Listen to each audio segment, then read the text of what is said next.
This is the Fullstar Compact Vegetable Chopper. Now, I use this primarily for onions, green peppers, and potatoes, but you can use it to cut and chop any vegetables. This works very, very well with potatoes for homemade French fries.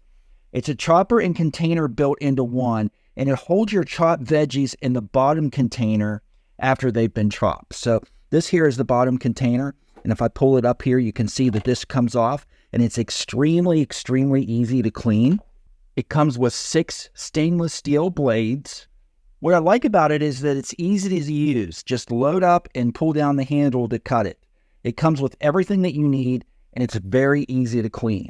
So to clean it, all you would have to do is take everything out, the blade as well, and just clean everything. And it also comes with a cleaning brush. And to use, you would just put in your vegetable. So in my case, it's this onion. And you would put it in there, and you would firmly push down,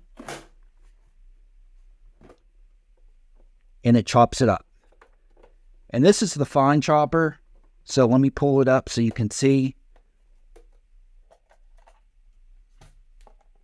how fine it chopped my onion up. And like I said, this works with any vegetable. And to clean it, you would just take everything out and clean.